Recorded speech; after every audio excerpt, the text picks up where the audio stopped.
¿Cómo están? ¿Cómo andan? Buen día, bienvenidos. Nos encontramos en un nuevo sábado y un nuevo mes también, 2 de mayo, sábado 2 de mayo. ¿Cómo están después del Día del Trabajador? Feliz día por mi parte para todos los trabajadores, para toda la gente que bueno, la lucha todos los días para poder tener un trabajo, para poder sostener ese trabajo. Hay mucha gente que, bueno, tiene la posibilidad y el lujo y el privilegio de poder trabajar de lo que le gusta y por ahí eso a veces, simplemente a veces pesa un poquito menos, pero bueno, sigue siendo un esfuerzo igual, ¿no? Con lo que significa y además en los tiempos que corren, en donde lo hablábamos justamente con distintas personas esta semana, cuántos trabajos que se tienen que tener hoy para poder salir adelante, para poder tener una vida, para poder llevar adelante una familia. Me acuerdo antes, en los tiempos de pandemia, antes de que ocurra la pandemia, hablábamos de 2 trabajos, ¿se acuerdan? Uno tenía que tener 2 entradas económicas para poder salir adelante y la reflexión de este fin de semana fue, bueno, y en los tiempos que corren hoy, al año 2026, es tremendo. Hablamos de 3, 4 entradas económicas.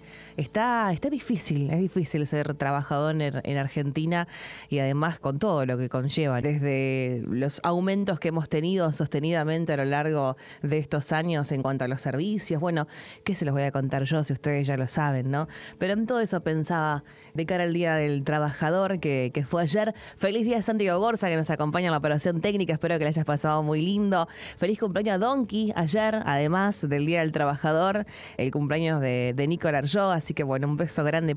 Pero pensaba en el Día del Trabajador y en lo que significa ser trabajador, cuánta gente también que justamente después de la pandemia se ha dedicado a emprender con todo lo que ello significa también, que uno cumple distintos roles a la misma vez solo para llevar un sueño adelante o eso que tanto deseaba emprender para poder conquistarlo y cumplir ese sueño. La pregunta es ¿cómo están después del Día del Trabajador? ¿Cómo están después del locro, después de las empanadas de carne frita, después de, no sé, alguna infusión, alguna bebida? Bueno, ¿cómo están? Me alegra que nos estén acompañando en este día sábado y bueno, la oportunidad también de comenzar un nuevo mes ya en el mes de mayo. Y también respecto a esto del trabajo, hay un estudio reciente que reveló que el 92% de los trabajadores en la Argentina manifiestan sentirse quemados por su empleo. Es lo que se conoce por el síndrome de burnout. Seguramente que lo habrán escuchado nombrar. Se escribe burnout y habla acerca del estrés laboral. Este informe fue el último que hay en esta materia del año 2025, realizado por Boomerang. Encuestó a 2.750 personas en Argentina y en otros países de la región. Y Argentina lidera el ranking de agotamiento laboral por 4º año consecutivo. Repito, estamos hablando de un estudio del año 2025, que es el último en materia de estrés. Estrés, desmotivación, agotamiento. En este caso, este informe comprobó que esto ocupa un terreno importante entre las mayores preocupaciones y muestra algunos detalles de este informe. Por ejemplo, el 77% de los encuestados experimentó estrés, el 73% manifestó sentirse desmotivado, el 40% indicó haber sufrido algún grado inusual de agotamiento debido a la sobrecarga de tareas. ¿Cuáles son los principales factores asociados a este síndrome? Entre los motivos que más se asocian se encuentra, por un lado, el 24% lo vincula al trato recibido por sus superiores, ¿no? Por sus jefes. El 21% a la falta de claridad sobre las funciones. Cuando no tenés muy claro qué es lo que tenés que hacer porque haces de todo. El 18%, uno de los factores asociados al burnout, es la presión del puesto de trabajo. El 12%, la presión al puesto de trabajo. Otro 12% lo relaciona con no identificarse con los valores del lugar a donde está trabajando de la empresa en este caso. En cuanto a las horas dedicadas al trabajo, el 45% afirma que trabaja más allá del horario convencional. Dentro de este grupo, el 39% trabaja entre 40 y 50 horas semanales y el 33% entre 35 y 45 horas semanales. Y el 15% supera las 50 horas por semana. Hay gente también que, bueno, lamentablemente tiene jornadas muy extensas hablando de lo laboral. Y una de las preguntas es cómo afrontan el cansancio, ¿no? Los trabajadores. Un 23% de los participantes, en este caso de este estudio realizado en el año 2025, señala que no realiza ninguna estrategia para aliviar la fatiga laboral.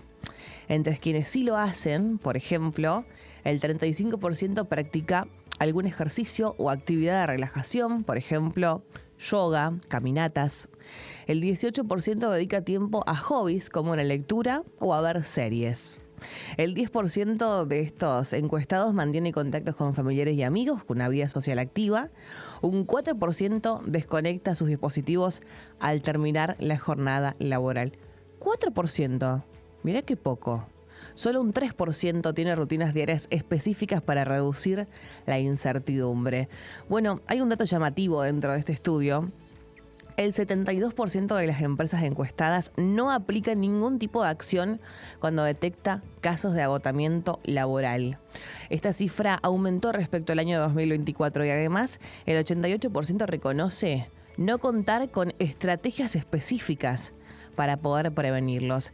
Entre las pocas compañías que sí trabajan con esto, tienen medidas frecuentes que son, por ejemplo, el apoyo emocional, el ambiente de trabajo flexible, reasignación de tareas y programas de bienestar para los trabajadores. La fatiga extrema impacta directamente en la productividad. El 78% de los expertos opinan que el síndrome de burnout disminuye la calidad del trabajo.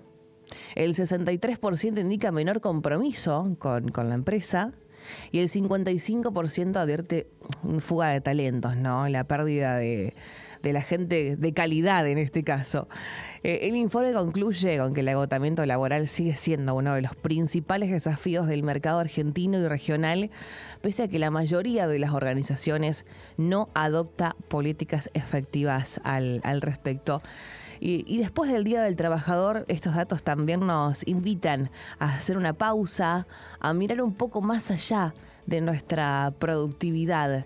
Porque cuando el cansancio, el estrés y la desmotivación se vuelven parte de lo cotidiano, ya no estamos hablando solo de trabajo, sino que estamos hablando de salud. Y cuánta gente que por su trabajo descuida su salud. Cuánta gente que el trabajo no le permite tener una buena salud. Eso también hay que decirlo. Y en ese intento constante de estar sosteniendo todo, a veces nos olvidamos de algo esencial. Es que sin salud no hay trabajo que podamos sostener. Feliz día. Espero que hayas pasado un hermoso Día del Trabajador ayer. La bienvenida a la gente que nos escucha por primera vez, a la gente que nos viene acompañando desde el comienzo. Gracias por estar ahí del otro lado. Mi nombre es Sheila Escobar. Esto es Saludablemente. Esto es Saludablemente, un espacio basado en el respeto, la responsabilidad y el compromiso con la comunidad. Porque la salud es un derecho y el bienestar una construcción cotidiana. Saludablemente. Saludablemente. Salud integral, posible y accesible. Y nos metemos en algunos títulos que nos ha dejado esta semana, la última semana del mes de abril y bueno, la apertura también de este mes de mayo. Esta semana un plenario de comisiones del Senado inició el debate para modificar la normativa vigente de salud mental que envió el Ejecutivo Nacional. La directora de Abordaje Integral de Salud Mental y Consumos Problemáticos, Liliana González, presentó ante las comisiones de Salud y Legislación General del Senado el proyecto de modificación a la ley número 26.657. La funcionaria detalló cuáles son los cambios que propone esta nueva normativa. Según indicó, tienen el fin de superar los obstáculos que hoy impiden dar una respuesta adecuada a las necesidades de los pacientes y garantizar una implementación homogénea en todas las jurisdicciones del país. Esto es lo que dijo la directora nacional al momento de presentar, en este caso en la comisión, iniciar el debate. Vamos a escucharla a ella, la directora nacional, Liliana González. Por un lado, cuando se hablaba de centralidad en la figura del psiquiatra, nada más alejado de eso. Simplemente de lo que se trata es que el equipo interdisciplinario sea conformado por las diferentes especialidades. El problema es que se descentralizó al psiquiatra en la ley vigente. Fíjense que en el artículo 20 plantea que la internación involuntaria puede estar presente un psiquiatra o psicólogo. Hemos sacado la O. El equipo interdisciplinario es psiquiatra en todo caso y psicólogo. O sea, no se le da centralidad, se da el lugar que corresponde. Una especialidad no puede reemplazar a otra, tiene una formación diferente. Es importante que quede claro que no es la centralidad del psiquiatra, es el lugar que corresponde en un equipo interdisciplinario. Las disciplinas no se reemplazan, se suman. Eso por un lado. Después la pregunta, ¿dónde se van a internar en estos nuevos dispositivos? No son nuevos dispositivos. Tampoco una provincia, si no los tiene, no los quiere tener, también puede hacer uso de su cuestión federal y también de la cuestión de la facultad no delegada al Estado, de decir, bueno, no lo quieren tener. Simplemente lo que es ese artículo habilita para la jurisdicción que considere y lo tiene, que lo pueda tener. Si hay jurisdicciones que me han comentado, bueno, nosotros resolvimos todo en Hospital General y no vamos a poner instituciones especializadas. Bueno, es una decisión de cada jurisdicción. Entonces, esto no es una obligación que tengan todas las instituciones. Simplemente se abre la posibilidad para aquellos que las tienen poder utilizarlas. Y no, como plantea esta ley, la transformación hasta la sustitución definitiva. Ahí se pierden las camas. Entonces, lo que estamos tratando es que no haya una sustitución definitiva, sino que estén esas camas. Por otro lado, también me interesa plantear que tampoco hay que estar trasladando pacientes a otros lados donde haya instituciones especializadas. Cada jurisdicción internará a los pacientes de la manera que considere, justamente por esto que les planteaba, ¿no? Del hecho de que la salud es una facultad que las jurisdicciones no han delegado al Estado. Bueno, hasta allí la palabra de la Directora Nacional de Abordaje Integral de Salud Mental y Consumos Problemáticos, Liliana González. Ese es un extracto, un fragmento de lo que fue el plenario justamente de comisiones del Senado, en donde se iniciaba este debate para modificar la ley vigente de salud mental que envió el Ejecutivo. Otro de los puntos más sensibles de este proyecto, y metiéndonos un poco, desglosando lo que contaba Liliana, es la flexibilización de los criterios para las internaciones involuntarias. La reforma reemplaza el actual concepto de riesgo cierto e inminente por situación de riesgo grave de daño para la vida o a la integridad física de la persona o de terceros, lo que ampliaría la posibilidad de intervención sin el consentimiento del paciente. Aunque la internación va a seguir siendo considerado un recurso terapéutico excepcional, el texto permite avanzar sin el aval del paciente cuando exista una situación debidamente fundamentada. En estos casos deberá comunicarse a un juez dentro de las primeras 24 horas y en un plazo de 48 enviar toda la documentación respaldatoria correspondiente. Este proyecto también fortalece el rol del médico dentro del equipo interdisciplinario a la hora de determinar internaciones involuntarias. El fin es asegurar una evaluación clínica exhaustiva y correctamente fundamentada. Ante casos de urgencias, por ejemplo, los que no se cuente con la presencia de un médico psiquiatra, la ley establece que la intervención involuntaria podrá ser determinada por este médico clínico y revalidada en un plazo de 24 horas por un equipo interdisciplinario. Finalmente, la normativa propone la ampliación de una red de instituciones. Se propone que los hospitales generales atiendan casos leves, reservando las instituciones especializadas para cuadros graves. Lo que propone esta normativa es que el hospital general sea la primera puerta, el lugar para los casos leves, para que las clínicas especializadas dejen de estar desbordadas y tengan camas, tengan tiempo y tengan al profesional listo para cuando llega un cuadro de gravedad. En tanto, también lo que explicaba González es la importancia de las familias con expedientes donde no aparecen para retirar a los internados y de la no exhibición del derecho a los cuidados. ¿Qué significa todo esto? Que hay gente que tiene el alta, que ya podría estar en su casa, pero que queda ahí internada, queda como estacionada en el hospital porque nadie los va a buscar. Y acá también hay que marcar algo importante, porque el cuidado es un derecho del paciente y una responsabilidad de la familia, que no se soluciona simplemente pagando la cuota de una obra social. La salud mental no es solo un tema de médicos, de pastillas, de tratamientos, es algo mucho más amplio, es un tema de presencia de las familias, de contención, de acompañamiento, y no hay una ley que valga si la sociedad sigue pensando, por ejemplo, que esto se soluciona terciarizando esa contención, dejándolos en un lugar donde realmente los atiendan. Bueno, estos cambios, según lo que indicaba González, apuntan a evitar casos trágicos de suicidios, bueno, en este caso agresiones severas a terceros, por la imposibilidad de recibir un tratamiento adecuado. Habrá que ver cómo sigue esta discusión de los legisladores y encargados en el debate, y quienes están ocupando también bancas para representar a las provincias las necesidades que tiene cada una de ellas, y que todos los hechos que vienen ocurriendo en Argentina, en el país y particularmente en Santa Fe, ojalá que sirvan realmente para algo. Esto es lo que se estuvo discutiendo esta semana. Estás informado, estás en Saludablemente. Cuidarnos empieza por informarnos. Escuchar, aprender y decidir también es parte del bienestar. Creemos en la prevención, en la educación y en el acceso a la información. Saludablemente. Salud integral, posible y accesible. Otros títulos también de cosas que han ocurrido esta semana en Santa Fe. Bueno, por un lado, el gobierno de la provincia llevó a cabo una jornada de fortalecimiento institucional y productivo en el Hospital Mira y López, que está ubicado aquí en la ciudad de Santa Fe. Y durante este encuentro se concretó la entrega de 500 botellas de aceite comestible a la Cooperativa de Salud Mental Emilianas, y se formalizó un contrato para la refuncionalización de la cocina del antiguo Hospital Iturraspe. Esto se prevé con una inversión provincial que supera los 116 millones de pesos. Estos insumos que fueron entregados provienen del hallazgo de una camioneta cisterna con aceite crudo en un depósito del departamento de San Lorenzo. Esto se dio a partir de un convenio con la empresa Molinos Río de la Plata, y la materia prima fue refinada y envasada, generando más de 5.000 unidades aptas para el consumo.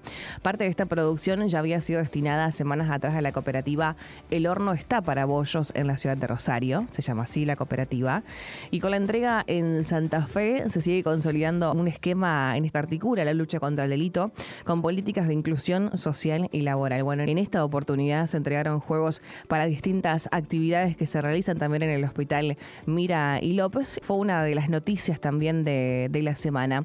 Por otro lado, nos corremos un poco más. El Ministerio Público de la acusación de conocer los primeros resultados de la investigación sobre la muerte de esta nena en la ciudad de Rosario, en la zona sur de la ciudad de Rosario. Seguramente lo habrán escuchado en la semana, una noticia que generó bastante conmoción justamente por cómo se dio todo. La niña tuvo un accidente en la escuela y golpea su cabeza, aparentemente con un banco de cemento. Luna Cuello es el nombre. Bueno, se dieron los primeros resultados de esta investigación sobre la muerte de esta nena. A pesar de las dudas de las familias sobre lo que pasó, esto ocurrió en una escuela que está ubicada en España y Avenida Uriburu. La Fiscalía Regional Segunda no solicitó la autopsia del cuerpo. Finalmente, el caso quedó en manos de la Agencia de Siniestralidad Vial y Delitos Culposos luego de la denuncia que realizó la familia. Cuello falleció el domingo pasado al mediodía. El director del nosocomio, en este caso de allí de la ciudad de Rosario, señaló que la paciente no presentaba fracturas en la cabeza. Recordó que había ingresado en estado grave por un proceso de broncoaspiración mientras la trasladaban a bordo de una ambulancia privada. El personal de la guardia allí del efector tuvo que reanimar a esta niña, ni bien la atendieron. Bueno, después tuvo un paro cardiorrespiratorio, pasó casi 48 horas internada en una unidad de terapia intensiva y no logró recuperarse. Los resultados de los exámenes médicos que recibió el Ministerio Público de la acusación indican que la nena falleció por un traumatismo de cráneo, y a partir de esta conclusión el fiscal Matías Cederi consideró que no era necesaria una autopsia para determinar el origen de las lesiones, y lo que en esta instancia se tiene que determinar es cómo se produjo ese golpe. Eso es lo que tienen que determinar ahora. La familia conmocionada se imaginan lo que debe significar una pérdida como esta, pero descartada la autopsia por una resolución judicial, la familia autorizó la donación de los órganos en medio del dolor por la pérdida de esta joven de tan solo 6 años. La decisión fue a a contrarreloj. ¿Se imaginan cuando fue a la escuela el último viernes por el aviso sobre el golpe que había recibido, en este caso, la hija? El papá, Ricardo Miqueo, escuchó un rumor de que ella tenía los cordones desatados y que eso habría provocado aparentemente el accidente. Bueno, el padre lo que dijo es que la nena tenía los cordones atados. O sea, ya ahí estamos como en una situación de desinformación frente a lo que estaba pasando con esta joven. Pero bueno, finalmente, según lo que dijo el MPA, no va a haber una autopsia respecto a lo que pasó. Hay ahí como dimes y diretes respecto a este caso, y escuchaba las declaraciones del padre el fin de semana. O sea, de repente llevas a tu nena a la escuela, tenés que ir a buscarlo en una ambulancia, llevarlo directamente al hospital de niños de la ciudad de Rosario, y de repente la nena no sale del hospital. Es tremendo, es una situación realmente tremenda. Y en medio de todo eso, en medio de todo ese dolor, la familia decide generar la decisión de donar los órganos de esta nena en un contexto tremendamente difícil. Y es un acto enorme de generosidad, es elegir aún en el dolor que algo de esa vida continúe para otros, es transformar una pérdida en una posibilidad, en una esperanza, en una oportunidad para quienes están esperando. Y realmente es tremendo, porque incluso en los momentos más duros hay gestos de gente que trascienden, y ahí donde aparece realmente que todo se detiene y que todo está perdido, también aparece el amor y en su forma más profunda. Fue una noticia fuerte también para la provincia de Santa Fe, una noticia triste porque hablamos de la pérdida de una chiquita de tan solo 6 años en un accidente que uno piensa se podría haber evitado. Lo que planteaba el padre frente a esto de tenían los cordones desatados o no tenían desatados era: la nena no estaba acompañada. ¿Con quién estaba esa niña? ¿Quién era el adulto responsable? Es lo que decía el padre frente a controlar a esa niña, que él se tropezó y se dio la cabeza contra un banco de cemento. ¿Se podía haber evitado siempre? Esa es la pregunta que queda. Pero bueno, la familia, más allá de todo el dolor, decidió finalmente donar los órganos para que otros puedan tener una oportunidad. Pausa. La primera, te recuerdo, te podés comunicar con nosotros. Estamos a través del 3425-596-596. Estamos en Saludablemente hasta las 10 de la mañana. El cuerpo no es una máquina. Es historia, procesos y señales. Aprender a escucharlo también es salud. Esta sección se llama Cuerpo en Equilibrio. En Saludablemente. Continuamos aquí en Saludablemente. Buen día, Sheila. Feliz día, que tengas un hermoso día. Bendiciones. Hola, Oscar. Qué gusto saber que están ahí del otro lado. Un beso para la gente de Santo Tomé que nos acompaña.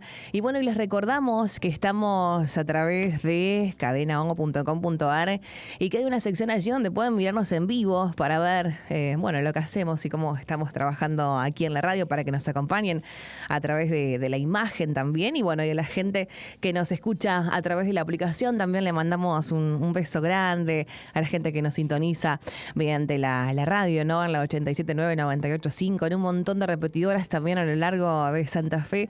Bueno, gracias por estar allí del otro lado. Y nos vamos a meter en otro tema. Estamos con visita aquí en estudio. Estamos con el doctor Javier Caballasca, reumatólogo, matrícula 3592. Javier, ¿cómo estás? Bienvenido, un placer. Día, gracias por la invitación y gracias a todos los que están escuchando. Bueno, gracias por la visita, por animarte a charlar con nosotros un poco. Bueno, el tema que nos convocaba y que yo te había propuesto para poder charlar es un poco hablar de la artritis. ¿Qué es y en qué se diferencia por ahí con la artrosis? Que son dos palabras que se parecen capaz que mucho. Bueno, vos nos explicarás un poco al respecto. Bueno, en principio tenemos que entender que itis es inflamación, entonces Ajá. La artritis es la inflamación articular. Y hay muchas causas, digamos. Posiblemente la más conocida es la artritis reumatoidea, que es una enfermedad autoinmune, es decir, que el sistema inmunológico nuestro es como que nos autoagrede, se vuelve loco, pero hay causas de artritis infecciosas, hay causas metabólicas, como puede ser conocida la gota, que es una alteración por el ácido úrico, es una artritis metabólica, y en cambio la artrosis es un proceso degenerativo, es un proceso, entre comillas, de desgaste, Otra gran diferencia es, digamos, la edad de aparición. La artrosis es una patología de gente grande. Ajá. En cambio, la artritis, sobre todo la artritis reumatoidea, si bien la edad de aparición más común es entre los 20 y los 50 años, se da también en los extremos de la vida, porque los chicos a partir de los 6 meses de edad pueden tener artritis, lo que se llama artritis crónica juvenil o artritis reumatoidea juvenil, y la gente mayor también puede tener como es artritis reumatoidea, que se llama artritis reumatoidea de aparición tardía. Y la otra gran diferencia es que en general la artritis, sobre todo la artritis reumatoidea, es una enfermedad sistémica, es decir, no es una patología meramente articular, sino que es una enfermedad que puede tener compromisos extraarticulares, es decir, compromiso a nivel pulmonar, a nivel de ojos, de vasos sanguíneos, o sea, es una patología obviamente mucho más grave que la artrosis. ¿Son reversibles o son controlables? Son controlables, son enfermedades crónicas, como puede pasar con la diabetes, con la hipertensión arterial, y gracias a Dios y a la ciencia hay un montón de cosas para hacer para pacientes, siempre enfocándonos en artritis reumatoidea, ¿no es cierto? Me sorprendió la edad, digo, de 20 a 50 años que puede llegar a aparecer.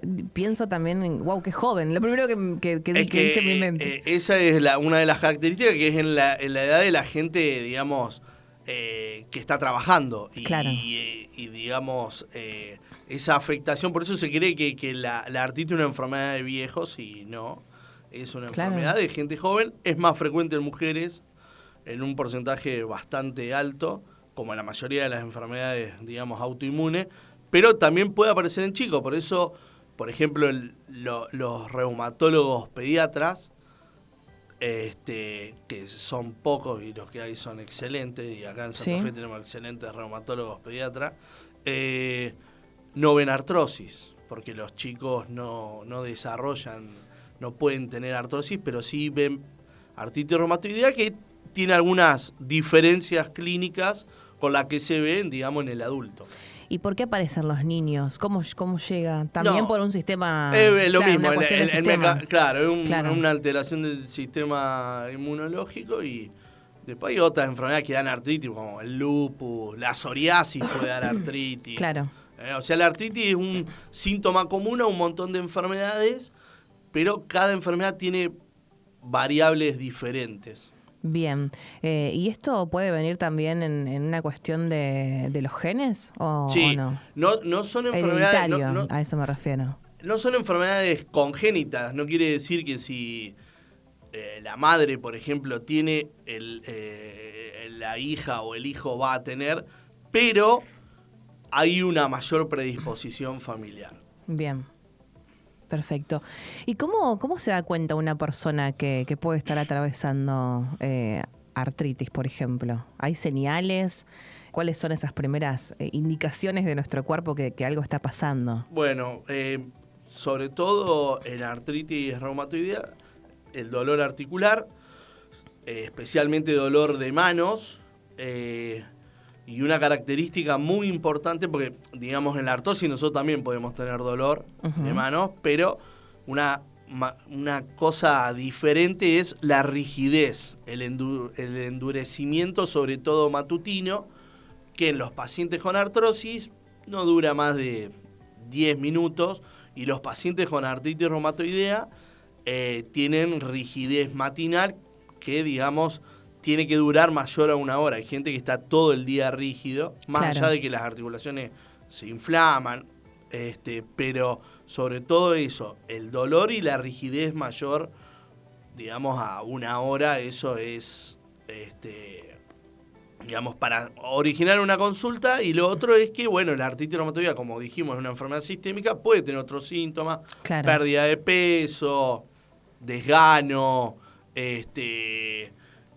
como es falta de apetito, puede haber síntomas, digamos, sistémicos. Bien. Y eso está bueno también que la gente lo sepa porque por ahí no les presta atención. Son síntomas que no asociamos con este tipo de enfermedades. Y me imagino cómo impacta esto en la vida de la gente, de quien la padece, ¿no? En las actividades cotidianas, por ejemplo, cómo debe impactar. Es que en realidad ya se sabe desde hace unos años que antes se consideraba que era una enfermedad, entre comillas, benigna, que no era tan grave. Claro.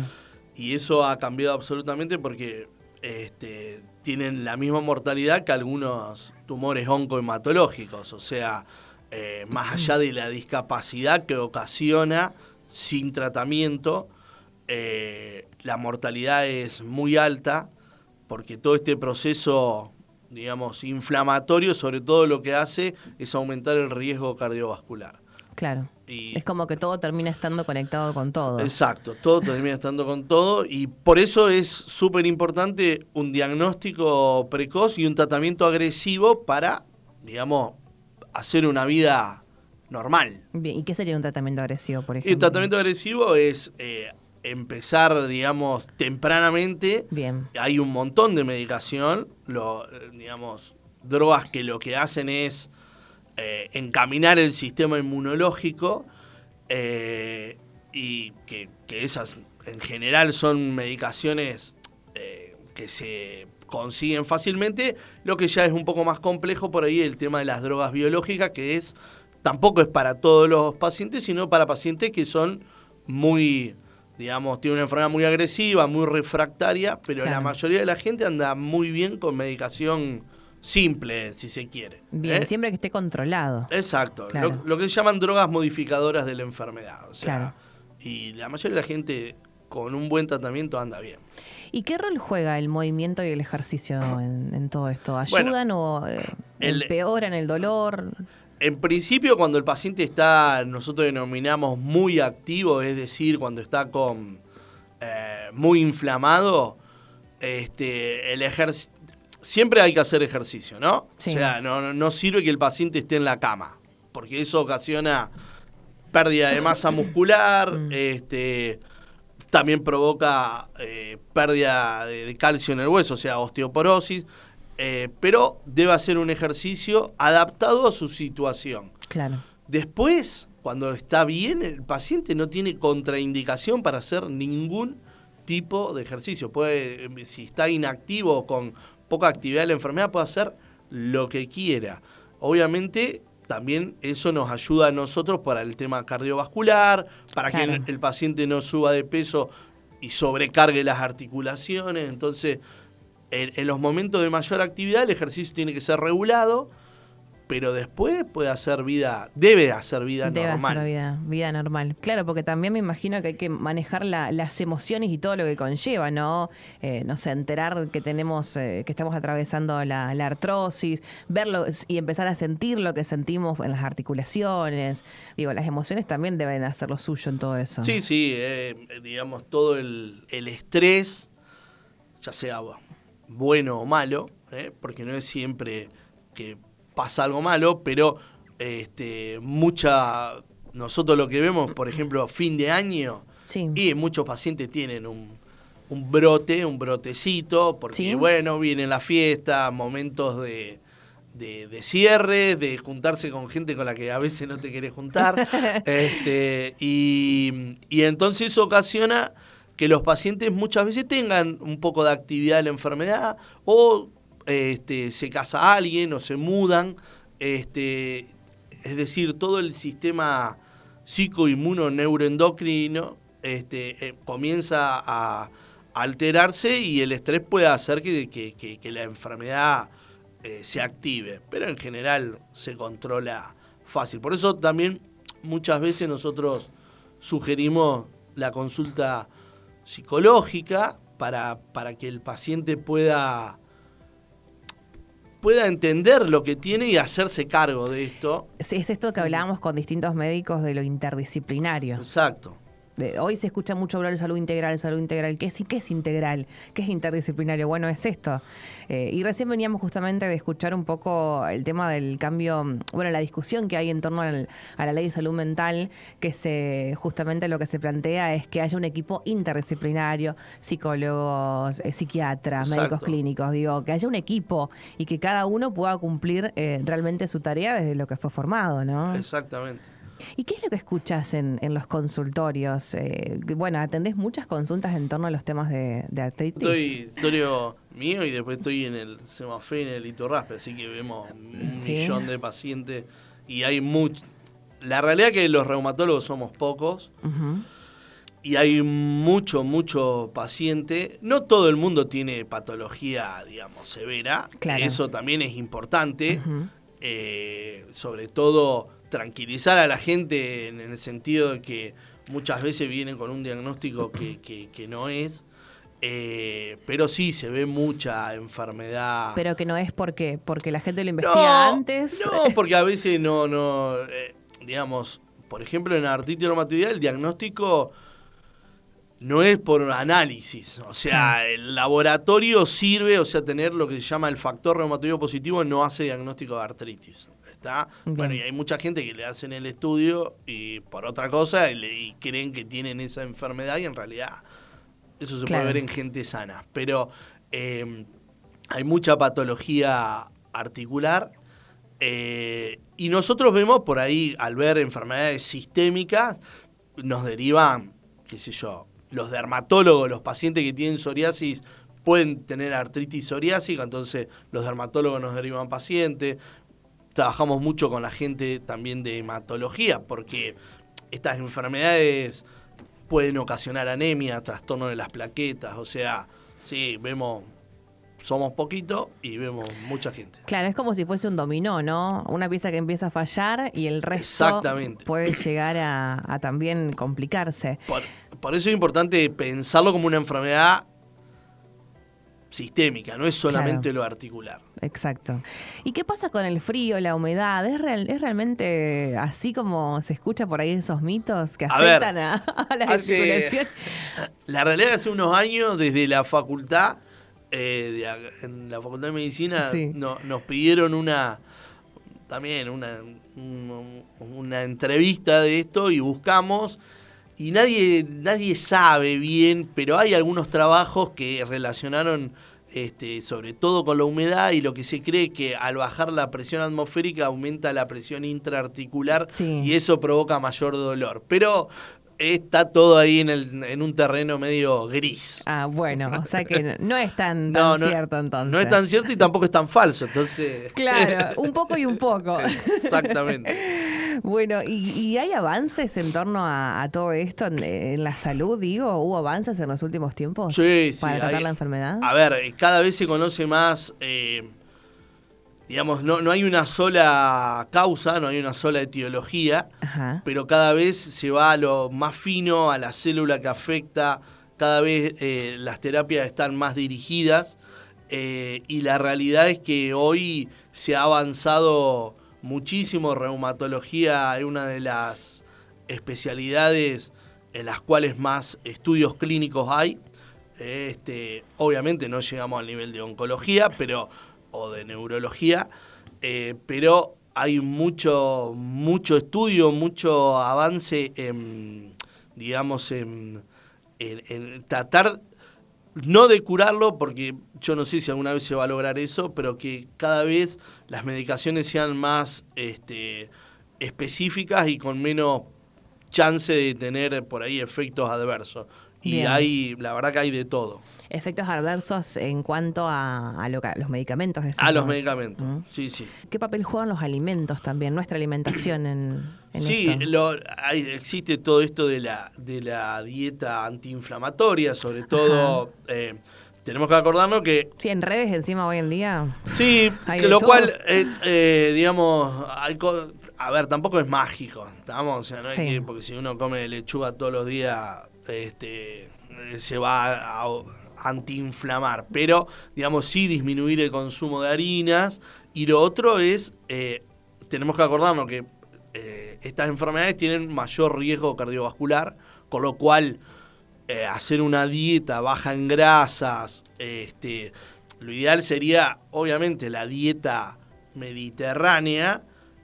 Nosotros es muy difícil, el aceite de oliva es caro. Pero y está caro, doctor. Claro. Que no, pero el no aceite, viene siendo prioridad. El aceite, claro. Pero si uno pudiera conseguir un aceitito de oliva. Por supuesto. Y digamos, bueno, el consumo de frutas, de verduras, o sea, una dieta equilibrada tratando de no comer por ahí tantas carnes rojas. Y bueno, y estar atentos también para hacer la consulta. ¿En qué momento cree usted que es crítico hacer la consulta y dejar de dar vueltas, de postergarlo? Y sobre todo cuando uno empieza a notar que el dolor persiste, que la rigidez, que le empieza a limitar las actividades de la vida diaria. Entonces, ahí yo creo que uno tiene que consultar. No es que, digamos, estas son enfermedades crónicas, no es que un paciente con artritis tiene dolor hoy y dentro de 15 días no tiene más nada. No. Son enfermedades que cuando empiezan, esto continúa en el tiempo. Claro, o sea, pueden llegar a empeorar. Claro, ese es el tema. Entonces tratar de si el dolor persiste, si la limitación persiste, si ya empieza a alterar el día a día, hay que consultar. ¿Y puede llevar a una artrosis? O sea, la artritis reumatoidea. Vamos a hablar de artritis reumatoidea porque si no de todo un... Sí, son muchas, claro. Son un montón de enfermedades, pero digamos, si no se trata al destruir la articulación, termina provocando artrosis. Claro, perfecto. Bien. Pero igualmente nosotros tenemos lo que se llama la artrosis primaria, que tiene que ver con la edad. Bien. Una cuestión de edad. Pero también estaba bueno aclarar esto de que no afecta solo, no es una enfermedad de viejos como No. Al contrario, la artritis reumatoidea es una enfermedad de gente joven. Sí, totalmente. ¿Nos faltó algo mencionar respecto a esto? ¿Algo que por ahí se nos escapó? ¿O no, yo creo lo hemos abordado creo que espero que la gente haya entendido algo. Pero bueno, o sea, que la inflamación articular puede ser el síntoma de un montón de enfermedades. Bien. Y que, bueno, uno necesita tener el diagnóstico preciso para encarar el tratamiento. Perfecto. ¿En redes cómo te encuentra la gente? Que vi que estás bastante activo también. Sí, a pesar mío. Pero... ¿Te han obligado a incursionar en este mundo? En el mundo de las redes. Sí. Como doctor Javier Cabalasca, creo. Bien, perfecto. Bueno, doctor, un placer. La verdad que está bueno poder hablar un poco de estas cosas en profundidad. Y lo que siempre decimos acá y nos cuesta, y es un trabajo también importante, es cómo bajamos ese contenido, ¿no? Para que la gente lo pueda entender. Porque por ahí hablamos muy de lo técnico, de lo específico, y la gente tiene ganas de entender, de saber, de comprender también lo que le está pasando, y es una forma de invitación también a poder hablar con profesionales por fuera de todo lo que vemos hoy en redes, que vemos tantas cosas, tantas recomendaciones, y nos parece importante poder generar estos espacios de conversación. Así que bueno, gracias por visitarnos. Muchísimas gracias por la invitación y espero que haya sido de utilidad. Gracias, doctor. Charlábamos con Javier Cabalasca, reumatólogo, matrícula 3592, en torno a la artritis. Bueno, gracias por estar ahí del otro lado. 3425-596-596 para que te comuniques con nosotros. Salud no es solo ausencia de enfermedad, es prevención, movimiento, cuidados y hábitos. En Cuerpo en Equilibrio hablamos de prevención, tratamientos y calidad de vida. Esto es Saludablemente. Salud integral, posible y accesible. Gracias por estar ahí del otro lado. ¿Hay alguien que nos está mirando a través de cadenao.com.ar, que esté en la página web mirando nuestro stream? Contanos si estás ahí del otro lado. Contanos qué andas haciendo en este día sábado. Bueno, ¿cómo arrancaste la mañana? Tengo entendido que tenemos un día hermoso, según lo que estoy viendo por las cámaras, un día espectacular. Y es más, cuando venía caminando por la radio, dije, ¡apa, qué frío! ¿Serán los primeros fríos? ¿Serán los primeros fríos? El anticipo anticipo del otoño-invierno 2026. Qué bárbaro. Pero qué lindo que es disfrutar también de los días, qué lindo que es sentirse acompañado. Gracias a la gente que se sumó y que nos acompaña en redes sociales. Les cuento, nos pueden encontrar como saludablemente-sf en Instagram, saludablemente.sf en Facebook. Bueno, nos acompañan a través de allí y vamos compartiendo todo lo que vamos generando también aquí en el aire de la radio. Lo que charlamos todos los sábados lo vamos replicando a través de las redes sociales. Si por ahí no escuchaste nuestros programas anteriores, podés encontrarnos en YouTube y en Spotify también como saludablemente-sf. Y bueno, ahí es la forma que tenemos para estar conectados, para poder en cierta forma mantenernos en contacto también. Y me encanta que así sea, me encanta escucharlos, saber de qué tienen ganas de que charlemos, qué les parece que es urgente dentro de lo que estamos viviendo. Bueno, recibimos por supuesto que opiniones, comentarios, lo que quieras lo podés hacer a través de las redes, y aquí el contacto directo los días sábados en la radio en el 3425-596-596. Quiero compartirles un mensaje que es de Luli Avaro del Club La Quinta, que nos pedía una mano en torno a poder contar un laburo que vienen haciendo. Josefina Sancho es el nombre de la patinadora del Club La Quinta, que fue protagonista en el torneo nacional Apertura de patín artístico de la Divisional B, que se llevó a cabo el fin de pasado en la ciudad de Posadas Misiones. Es una competencia que representa una instancia clave, ya que definía la clasificación al torneo nacional absoluto que tendrá lugar en la ciudad de San Juan durante los meses de agosto y septiembre de este año. Para poder cumplir con ese objetivo, Josefina tenía que ubicarse entre las primeras 12 posiciones en una categoría que contó con la participación de 29 patinadoras de todo el país en la categoría B Promo Senior. Con una destacada actuación logró consagrarse en el 5º puesto, asegurando así su clasificación y demostrando un gran nivel competitivo. Esto nos compartía la profe María Luz Avaro, la entrenadora en este caso.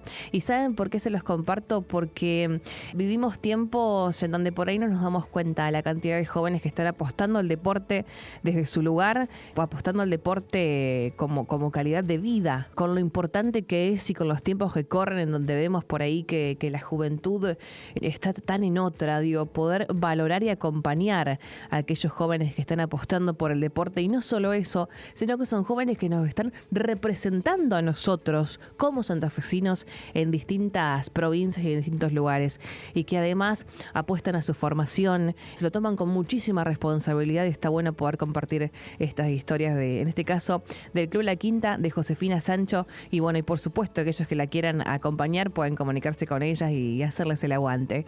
Hay mucho de todo lo que se hace a pulmón también en el deporte, hay mucho de lo que se hace realmente con el trabajo y con el esfuerzo de todas las familias, y está bueno poder darnos cuenta y poder acompañar también estos procesos. Y a esta hora vamos a hablar de innovación, pero también de lo que es fundamental, que es la posibilidad de mejorar la calidad de vida de la gente. En un contexto donde la salud y la ciencia están avanzando constantemente, hay desarrollos que realmente marcan la diferencia real en la vida de las personas.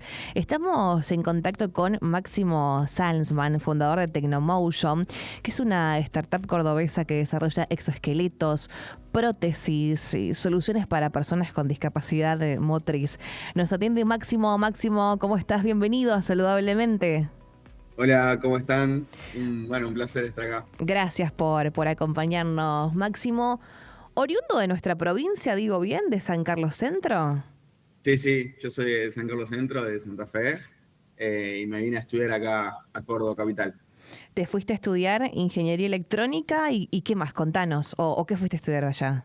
Exactamente, yo vine a estudiar ingeniería electrónica y se dio que después de todos los procesos que pasamos con la startup, recibí una beca para estudiar también ingeniería mecánica, así que ahora estoy estudiando ingeniería electrónica en la Universidad Nacional de Córdoba e ingeniería mecánica en la Universidad Católica de Córdoba. Excelente. Y para quien no conoce, contanos un poco acerca de Tecnomotion, cómo nació y lo que ustedes llevan adelante. Bueno, Tecnomotion es una startup. El término startup quiere decir que es una empresa con gran proyección en un corto lapso de tiempo, lo cual nosotros desarrollamos dispositivos asistivos para ayudar a personas con discapacidad motriz o movilidad reducida utilizando robótica. En este caso es biónica porque imita movimientos y patrones de marcha del cuerpo humano con robótica. ¿Y para esto utilizan impresoras 3D o cómo es el trabajo en ese caso? Sí, es una de las metodologías que utilizamos en los dispositivos. Bien. Hay varias metodologías de aplicación de material, pero Ajá. bueno, lo que es manufactura aditiva, que es la impresión 3D, la utilizamos, pero no la convencional, sino que nosotros estamos desarrollando los dispositivos con un polímero que tiene micropartículas de fibra de carbono, lo cual lo hace mucho más liviano y resistente de cada pieza. Cuando apareció Tecnomotion en el mundo, en el rubro, como respuesta también a distintas problemáticas de la gente, ¿cómo fue esa recepción desde que comenzó hasta esta parte? Bueno, eso es un poco de la historia de los comienzos. Esto comenzó en 2024. Ajá. A mí me citaron desde la Universidad Nacional para que participe de una competencia de innovación, es la competencia de innovación más grande a nivel Argentina. Y bueno, se desarrollaba en Mar del Plata. Yo no tenía una idea clara de qué poder presentar como desarrollo. Y bueno, se dieron varias circunstancias de que yo hace muchos años trabajo con robótica. En este caso, tuve un caso personal de que el primer semestre de 2024 hice una capacitación de biónica para una academia de Estados Unidos. La capacitación fue con materiales de lo mejor que hay, de titanio, fibra de carbono, bueno, demás, otros materiales que son inaccesibles acá en Argentina. Y bueno, en lo que es antes de la competencia, ocurrió que falleció mi abuelo, que bueno, la historia de mi abuelo es que tuvo ACV en un lapso de 10 años, en repetidas ocasiones, y bueno, uno fue viendo todos los procesos que iba viviendo, la rehabilitación que él hacía, lo que le impedía poder mejorar en muchos casos, y bueno, quise hacer algo con todo el conocimiento que tenía de robótica y biónica, para que las personas no tengan que pasar lo mismo que pasó él y lo que vivimos nosotros viéndolo en esa rehabilitación tan forzosa.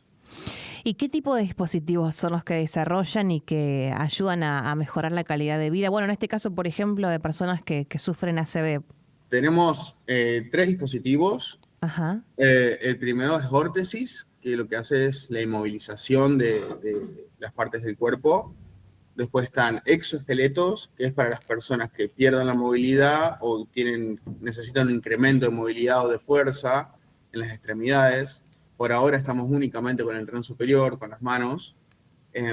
Y exoesqueletos va superficial al cuerpo como si fuera un guante. Y con un sistema de elásticos uno puede entrenar la mano y los movimientos de la mano de manera personalizada e incremental. O sea que es como si iría al gimnasio y subiría los pesos en una mancuerna, por ejemplo. Claro. Pero eso es más que nada para los que necesitan rehabilitar. Pero después, para los que necesitan movilizar, que no pueden rehabilitarlo más y ya llegó a un límite el movimiento y el patrón de movimiento de la mano, está el exoesqueleto asistivo, que lo que hace es asistir el movimiento con un sistema motor de manera no invasiva.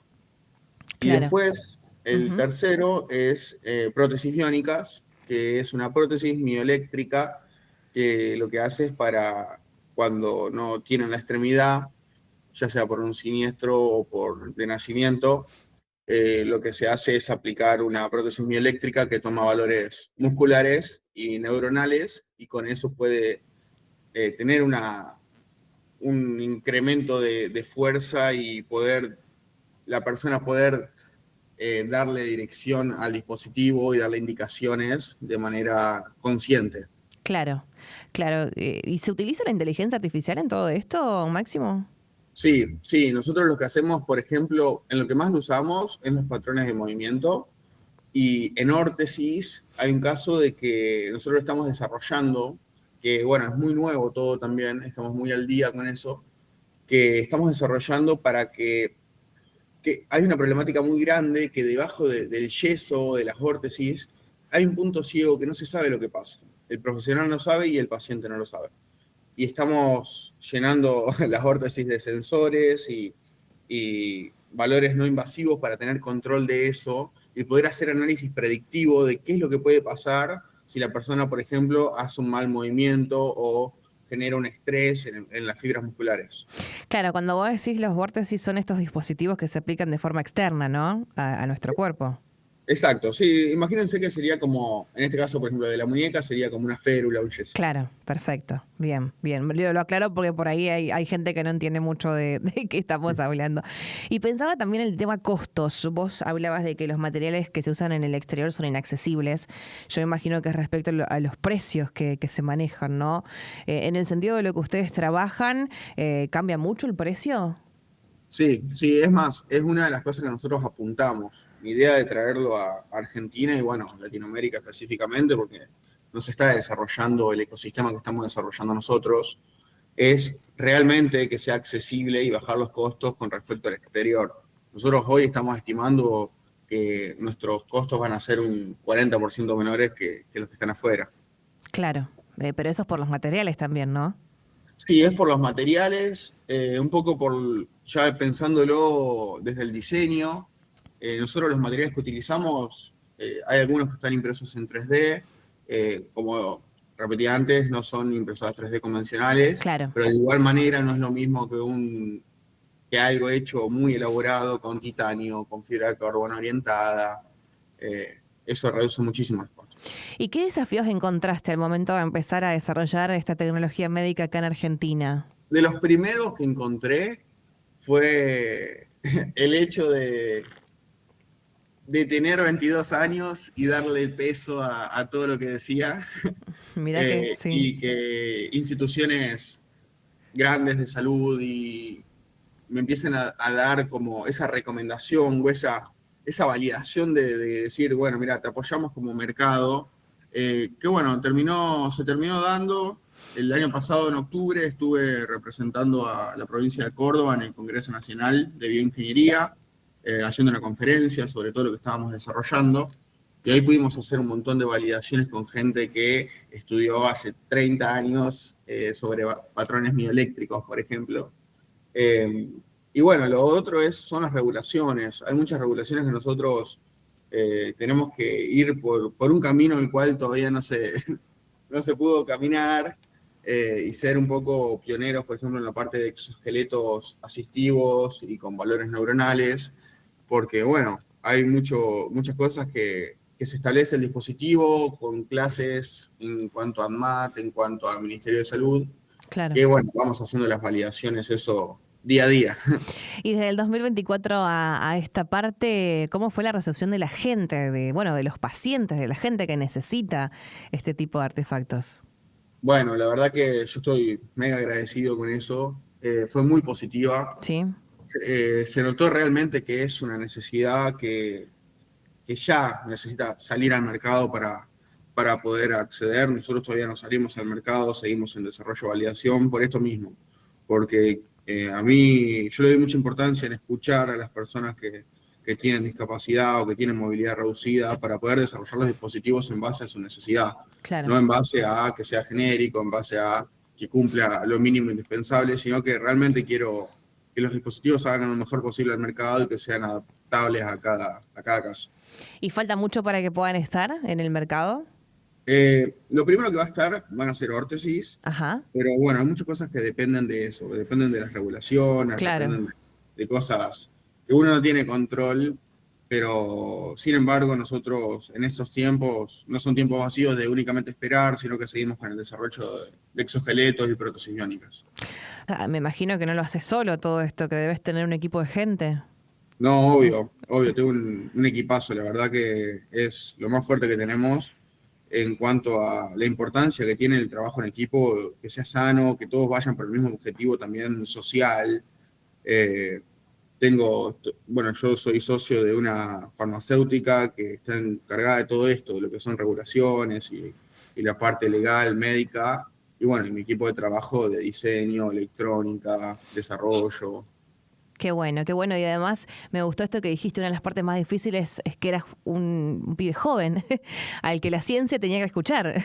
Y Sí. no es un dato menor y está buenísimo que lo hayas conseguido y que eso también aparte te permite crecer a vos como persona. Pero digo, ¿cómo la edad hace que la gente nos tome en serio o no, o que valga o no mi discurso? No es joda, es realmente algo importante. No, obvio. También, a ver, es un poco, yo lo nombro siempre. Bueno, ahora el 14 de mayo voy a estar en Endeavor, en la experiencia Endeavor acá en Córdoba, que es la experiencia de evento tecnológico, una de las más grandes del país. Ajá. Eh, Voy un poco por ese lado, de decir, no importa la edad que tengas, no importa el título que tengas, pero si alguien desarrolla algo que realmente tiene valor, yo siento que es necesario darles espacio para que se pueda expresar, se pueda comunicar con lo que le interesa. A mí me dejaron comunicarme, me dejaron expresarme con lo que yo quería decir, con todas las cosas que estaba desarrollando, en ese caso, en ese momento en mi departamento, y me dieron validación, me dieron correcciones, que a uno le sirve, o sea, por más ínfimo que sea, a mí me generó un incremento en el conocimiento y en el desarrollo, nada, exponencial, que eso es realmente lo que me dio hoy eh, tener todo el conocimiento que tengo, la experiencia, fue que me cuenten experiencias propias y que me den ayuda y consejos sobre el mercado también. Qué bueno. ¿Y este evento vas a ser speaker? ¿Vas a contar un poco acerca de tu historia, de tu emprendimiento, tu proyecto, no? Sí, quedé seleccionado junto a 12 bueno, empresarios de Argentina. Yo soy emprendedor, lo repito. Eh, pero sí, quedé seleccionado para contar mi historia. Yo tengo un montón de cosas para decir en cuanto al desarrollo. Yo desde muy chico desarrollé un montón de cosas en cuanto a tecnologías, ideas. Estuve en una competencia que se llama Desafío Eco, que es una competencia de autos eléctricos, que es de YPF, la cual Ajá. quedamos finalistas en 2019. Y bueno, un montón de cosas que se fueron Claro, ya dando. venís con una trayectoria entonces en torno a la ciencia y a la innovación también. Sí, no, a mí me encanta, sinceramente. Tengo una libreta llena de ideas, de todo. Vamos desde la automotriz al agro, bueno, la tecnología biónica, que es lo que hoy estoy desarrollando, pero sí, le doy mucho hincapié también. Yo salí de una escuela técnica, la importancia que tiene, nada, la parte práctica desde que uno es chico, le doy muchísima importancia. Así que es un poco que tener ese bichito de volver a casa y querer seguir haciendo cosas, querer seguir desarrollando y aprendiendo, siento que uno le tiene que dar muchísimo valor. Seguro. Y en este evento que vas a participar, en donde vas a ser orador, speaker viene de hablar, ¿no? Para que la gente también pueda entender un poco. Vos vas a participar. ¿Cuándo es? Como para también poder compartir esa información. Y bueno, me imagino que va a venir gente de todo el país. Va a ir gente de todo el país de Córdoba. Sí, sí, va a venir gente de todo el país. Es el 14 de mayo en el Centro de Convenciones de Córdoba. Se esperan alrededor de 6.000 personas. Y sí, realmente es como la puerta a Argentina en lo que es el mundo tecnológico, el mundo de las startups. Y yo estoy muy agradecido porque me hayan convocado, porque no me lo esperaba, pero bueno. Te lo ganaste porque es parte también de todo lo que venís contando, tremenda tu historia y aparte siendo tan joven y tan abocado a cuando uno tiene tan claro lo que quiere hacer y eso es admirable.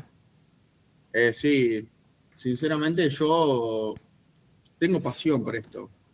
Vengo todos los días, bueno, ayer vine todo el día casi, eh, por hecho feliz día, Feliz eh, día, es verdad. y, Sí.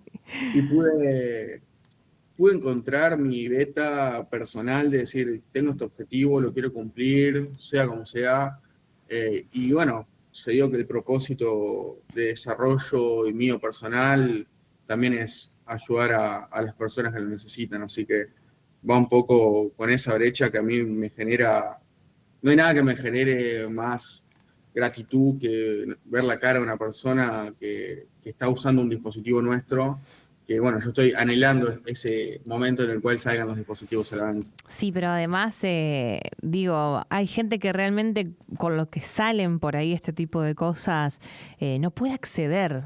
Y esa imposibilidad de acceder, que venga alguien que le brinde la posibilidad a un menor costo de poder acceder a algo que le va a dar calidad de vida, es una herramienta de vida, eso es realmente tremendo.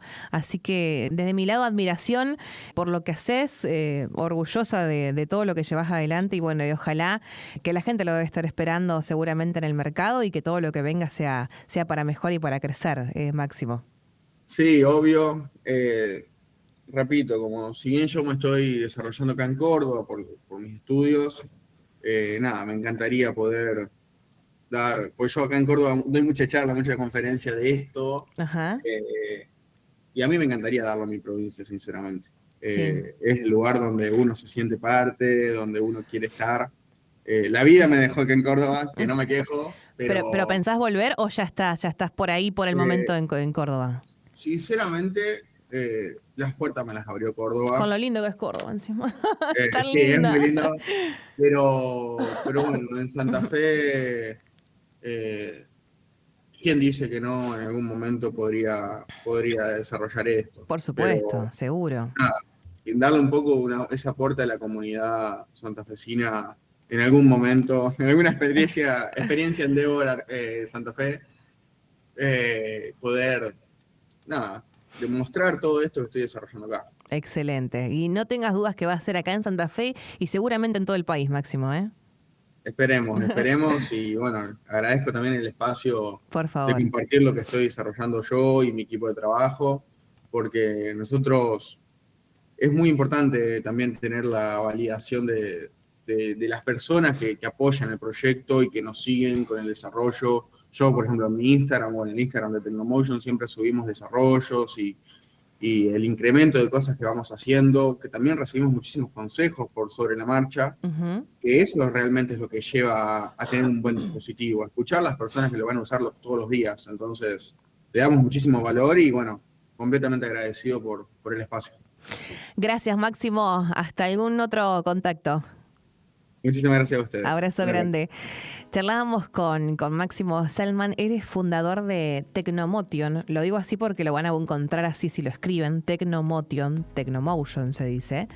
Bueno, lo pueden seguir, pueden ver también el laburo que hace, pero son historias de vida incluso inspiradoras. Estamos hablando de un pibe de 22 años, con lo que significa tener 22 años. Y me encantó esto que él dijo en torno a una de las cosas más difíciles dentro de emprender en el mundo de la ciencia fue ser joven y que la gente te tome en serio, que la gente realmente se comprometa a eso que vos estás diciendo, te crea, te apoye, te acompañe. Digo, son cosas que no son menores y más en el mundo de la ciencia. En este caso, bueno, Máximo, oriundo de San Carlos Centro, bueno, él está estudiando ingeniería electrónica, se dedica a la robótica y bueno, dentro de su trabajo, esta startup cordobesa que desarrolla exoesqueletos, se dedica a las prótesis, bueno, brinda soluciones para personas con discapacidad motriz. A poco, nada más de estar en el mercado, pero bueno, realmente son historias que nos motivan y que nos demuestran también en qué está la juventud. Digo, veníamos de hablar, ¿no?, del deporte y la juventud. Bueno, en esto también está la juventud y cuánto que tenemos que aprender de estas historias. Gracias por acompañarnos. 3425596596 para que te comuniques con nosotros. Algunos mensajitos antes de irnos a un poquito de música y nos vamos a la pausa. Gracias por acompañarnos. Qué lindo sábado. Buen día. Hola, amiga. Buen día, Guille y Santi. ¿Se fue la humedad? Te estoy mirando y te estoy escuchando. Hola, ¿cómo estás? Buen día. Gracias por estar ahí. Te cuento, ¿dónde nos ves? A través de cadenao.com.ar. Ay, me puso la pantalla entera para mí sola. Pará, que me peine un poquito. Gracias por estar ahí. Cadenao.com.ar, hay una parte de la página que dice míranos en vivo. Apretás ahí y ya nos estás mirando y nos acompañas. Buen día, excelente día y fin de... Hola Hernán, buen día. Y feliz día para todos los que nos acompañan, para toda la gente que labura y que tiene que llevar una vida, sacar el país adelante, como nos dijeron alguna vez. Feliz día para todos. Espero que ayer hayan pasado un día hermoso. Y bueno, los leo. Te repito, 3425596596 para que te comuniques con nosotros. Esto es Saludablemente hasta las 10 de la mañana. Esto es Saludablemente, un espacio basado en el respeto, la responsabilidad y el compromiso con la comunidad. Porque la salud es un derecho y el bienestar una construcción cotidiana. Saludablemente. Saludablemente. Salud integral, posible y accesible. Continuamos aquí en Saludablemente y queremos agradecerte por estar ahí del otro lado en este día sábado, en un hermoso día sábado, la verdad, muy agradable aquí en la ciudad de Santa Fe. Y esta semana ha pasado muchas cosas que nos invitan también a hacer memoria. Vivimos esta semana en el 29 de abril, que nos invita a poner en la memoria colectiva de Santa Fe lo que significó la inundación. No solo en términos materiales, sino también desde lo emocional y lo social, porque hay experiencias que dejan huellas profundas y que siguen presentes en la forma en la que vivimos, en la que sentimos y también en la que recordamos. Para hablar un poco de todo esto, estamos en comunicación con Mercedes Martorell, que es psicóloga social de la Escuela de Psicología Social Pillon Rivière. Mercedes, ¿cómo estás? Bienvenida aquí a Saludablemente. Buen día, ¿cómo están ustedes? Pero muy bien, gracias por compartir este tiempo con nosotros. Y te invitamos para que nos ayudes un poco a reflexionar, a repensar lo que ocurrió un 29 de abril del año 2003 aquí en Santa Fe con el desborde del río Salado y con ese recuerdo, ¿no? ¿Cómo se piensa este impacto de este tremendo hecho que ocurrió en Santa Fe para la comunidad y cómo interpela también a la memoria? Sí, la verdad que es muy importante traerlo no como un simple recuerdo, sino con toda la firme convicción de estar alertas para que no vuelva a suceder. Porque en realidad, como no se saldó este acontecimiento terrible, siempre está la preocupación, y más ahora que estuvieron dando los alertas por el Google. Sí. El otro día justamente estábamos en la plaza recordando en el acto del aniversario, de otro aniversario, y muchos inundados me manifestaban su enorme preocupación, si esto era cierto o no era cierto. Lo que pasó no pasó solamente, lo que pasó sigue pasando, y sigue pasando porque no se saldó. ¿Qué es lo que no se saldó? En aquel momento, la inundación, lo que primero hay que decir es que no fue una catástrofe natural, fue una catástrofe que podría haber sido evitada si se hubieran cerrado el anillo de contención, si se hubiera dado la alerta a los vecinos. Es decir, hubo, y están en debate, si fue imprevisión o fue porque estábamos muy próximos a las elecciones y no se quería perder tiempo en, pongámosle, situaciones menores, un tercio de la ciudad inundada. Lo que pasó en ese momento fue el quiebre súbito de la vida cotidiana. ¿Y eso qué quiere decir? Lo que vos tenés organizada como tu vida, tu casa, las acciones cotidianas, lo que vos hacés, en los horarios que vos lo hacés, con quiénes los hacés, tu ir al trabajo, tu tomar un colectivo, el tomar tu mate cuando te levantás, es decir, todas las acciones que uno en realidad no presta atención porque es lo que acompaña los rituales cotidianos, se vieron bruscamente, súbitamente quebrados. El agua irrumpió con una fuerza y una velocidad que no dio tiempo para prepararse, para organizarse, para salvar alguna de las cosas, de los objetos, de la gente. Entonces, no fue algo que pasó por fuera. Cuando digo ese quiebre súbito de la vida cotidiana, esa persona que yo era, con esos ritos, con esos movimientos, con esas personas en lo cotidiano, se vio quebrado, afectado, por lo tanto también eso que estaba afuera afectó con un enorme daño lo que estaba dentro, afectó mi identidad, ¿no? Y bueno, hasta aún hoy sigue ese enorme sufrimiento de las víctimas de esa situación. Por supuesto, pero además, más allá de las pérdidas de vida, de la gente que lamentablemente perdió la vida en la inundación y la gente que perdió a sus seres queridos, fue un momento en donde se perdió lo conquistado, se perdió lo construido a lo largo de mucho tiempo. Hay gente que tuvo que empezar de cero, que reconstruir una vida frente a perderlo todo y perder a gente muy querida. Digo, fue algo muy difícil para la sociedad y justamente es difícil, valga la redundancia, porque uno no está preparado para ese tipo de cosas. No, porque hay como un acuerdo social que el Estado, en sus distintas instituciones, organiza, ordena y protege las relaciones sociales y la vida. Y fue desde ese lugar la imprevisión, el prestar atención a otros intereses y no al de una posibilidad de una catástrofe hídrica tan enorme como la que vivimos. Entonces, la gente sufrió muchos daños, no solamente, digamos, por supuesto las pérdidas de las vidas, que no solamente fueron las víctimas por ahogamiento, sino que hubieron muchas más enfermedades que se intensificaron por el padecimiento, por el sufrimiento. Hubieron personas que a posteriori murieron de tristeza, de angustia. Es decir, fue una tragedia. Se calcula, porque esto lo estuvimos estudiando, que frente a situaciones de tamaño y magnitud hay un 10% de víctimas fatales. No puede ser que de 130.000 personas o más que afectó directamente la inundación, solamente haya habido 23, 25 víctimas fatales. Eso es un debate que todavía también está pendiente, ¿no? Desde Pero vos contaste...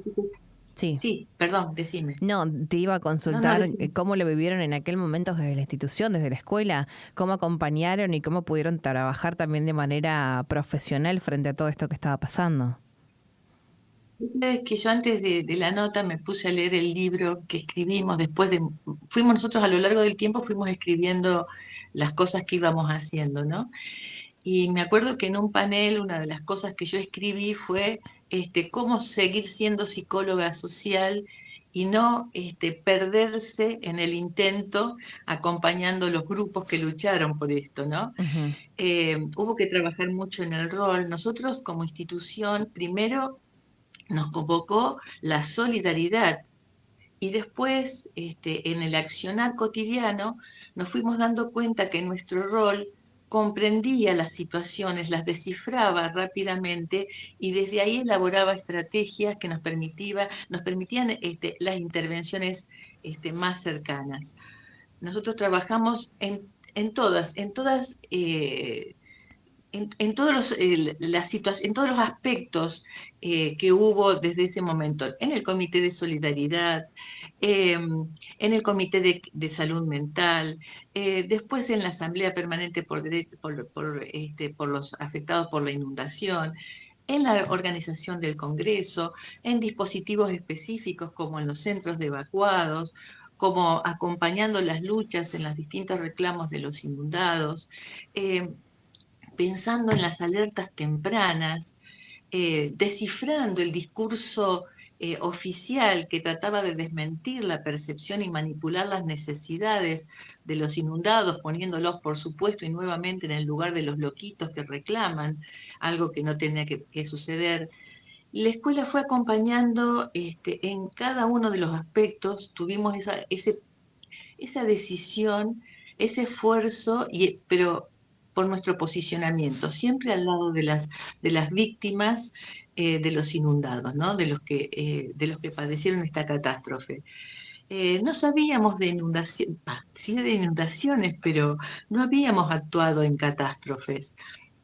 Y bueno, y estar permanentemente escuchando, atendiendo y luego reuniéndonos a pensar esa información, a pensar qué era lo pertinente para intervenir, lo adecuado, esto nos fue generando un nivel de conocimiento que poco a poco, por nosotros acompañamos durante todos los años. De hecho, todavía estamos en grupos y nos encontramos con los inundados y seguimos charlando con algunos grupos.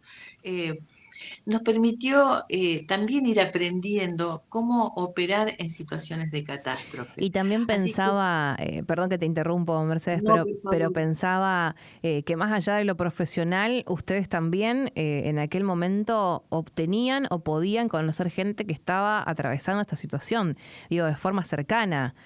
Por no decir, Sí. se podrían haber inundado también.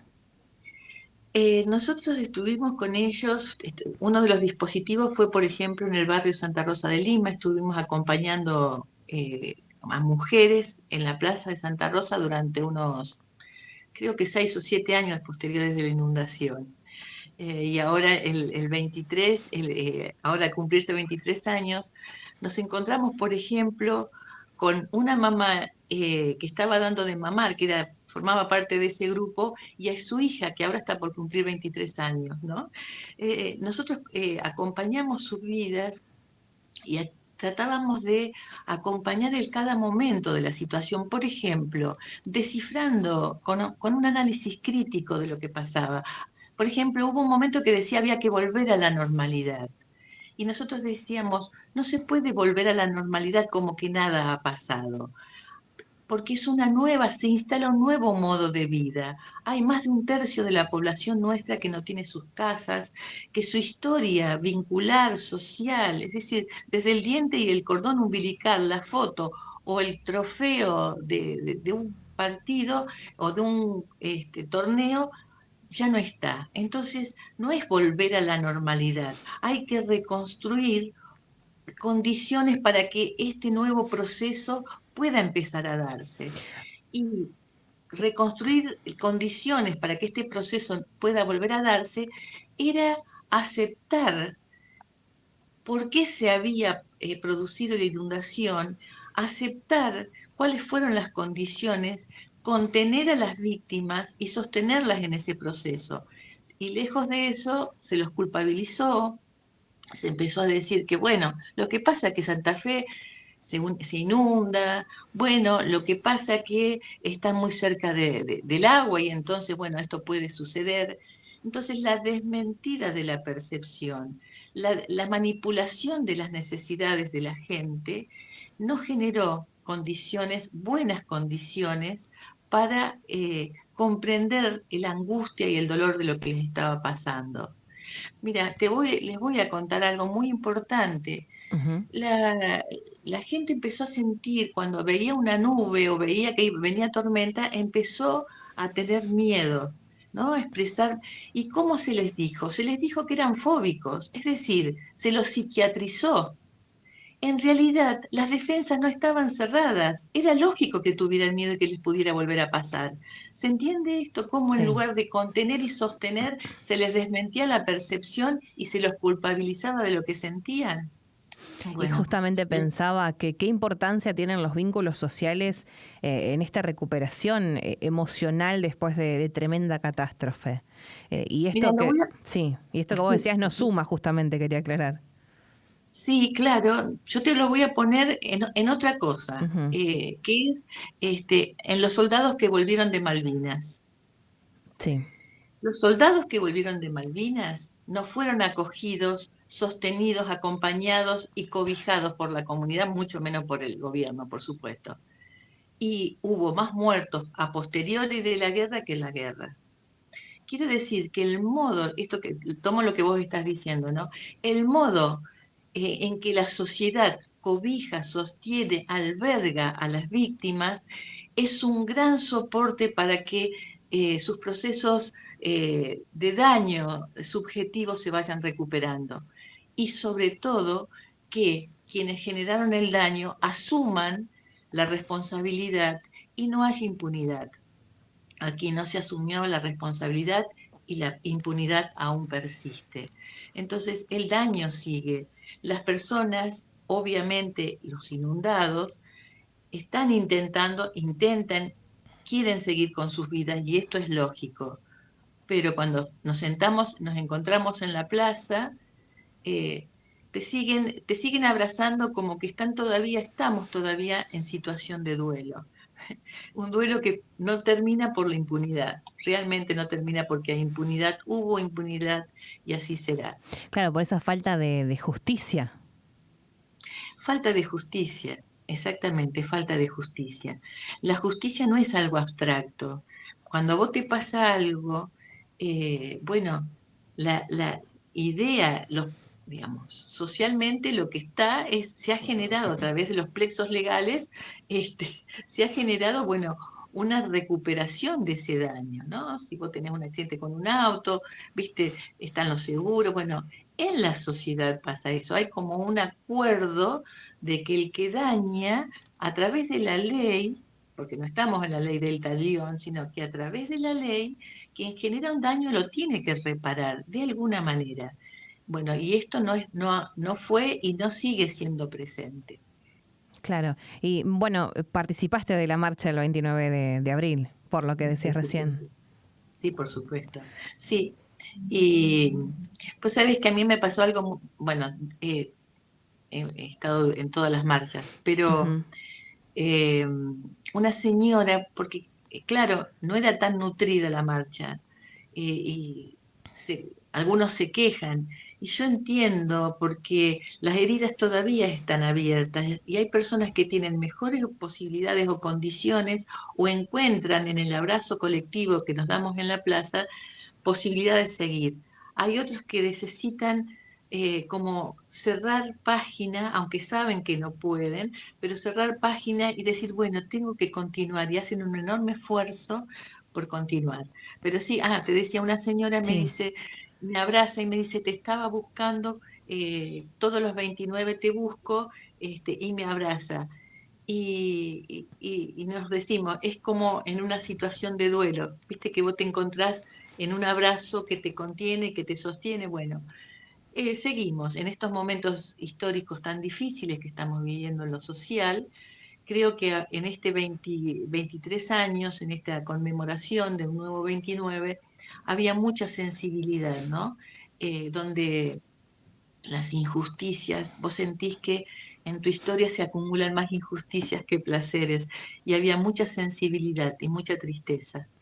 También en esto que vos decías de volver a la normalidad, inevitablemente se vino a mi cabeza el volver a la normalidad, por ejemplo, pospandemia, que también lo vivimos hace medianamente poco, fue una de las últimas crisis enormes que hemos vivido como país, y pensaba en este concepto de volver a la normalidad. ¿Cuántas veces lo hemos escuchado también y qué difícil se hace? Frente a todo, ¿no? Frente a pérdidas, frente a enfermedades, catástrofes, realmente es algo muy duro. Sabés que por ahí parecía que volver a la normalidad era sacarse los barbijos y volver a evitar los lugares donde uno iba. Sí, volver a la vida normal, como era antes. Sí, como si fuera posible eso. Y lo que estamos viendo son las enormes secuelas que quedaron y que estamos empezando, y eso que han pasado años, y vamos viendo secuelas de lo que sucedieron sobre todo en los adolescentes, en los jóvenes o en las personas mayores, ¿no? Que significó mucha tristeza, desamparo, bueno, como son estas situaciones, ¿no? Generan mucha angustia.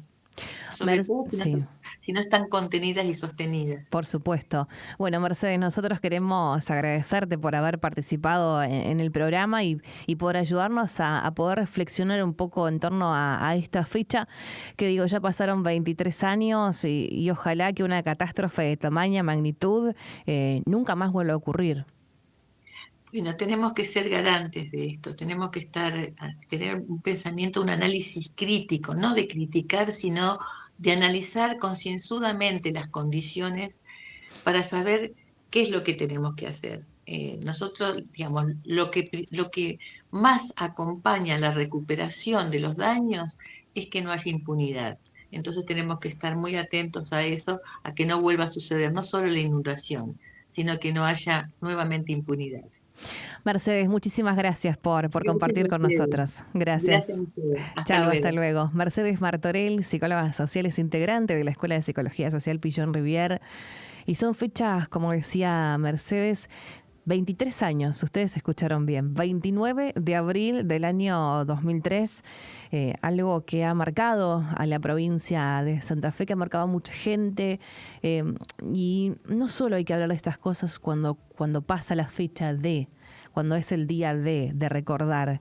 Digo, la memoria es algo que convive con nosotros constantemente, y acompañar estos procesos, y bueno, como decía Mercedes, ir a la marcha, que parece algo menor, pero realmente no lo es acompañar justamente a toda la gente que ha sufrido, en este caso, la inundación, desde el punto que sea, desde una pérdida material, desde una pérdida humana, desde lo que significa en la psiquis no haber atravesado esta catástrofe.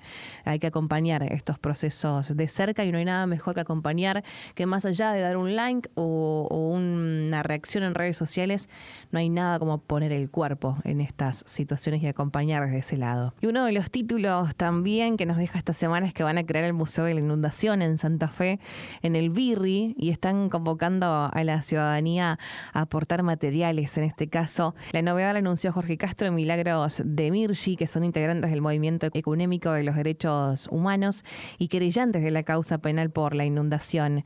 Lo anunciaron esta semana, indicaron: queremos que esto no se olvide, que las próximas generaciones sepan qué pasó y por qué pasó. Y en la tarde del acto central de estos 23 años de la inundación, en la Plaza 25 de Mayo, hicieron referencia a este proyecto, que estará abierto a todos, también los periodistas que fotografiaron, que filmaron, los que escribieron, todos los que participaron de forma activa haciendo la cobertura de esto que ocurrió hace 23 años en Santa Fe.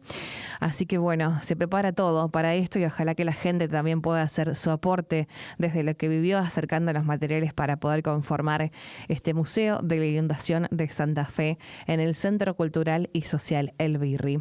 Nosotros agradecerles de corazón a todos los que participaron en el día de hoy, a toda la gente que nos ha acompañado a través del aire de la radio, la gente que nos acompañó también a través de la virtualidad mediante la plataforma de la radio, en la aplicación, en la página web. Bueno, gracias a todos, y será, como siempre digo, hasta el próximo sábado. Mi nombre es Sheila Escobar y te acompañamos los sábados desde las 8 hasta las 10 de la mañana. Chau, chau.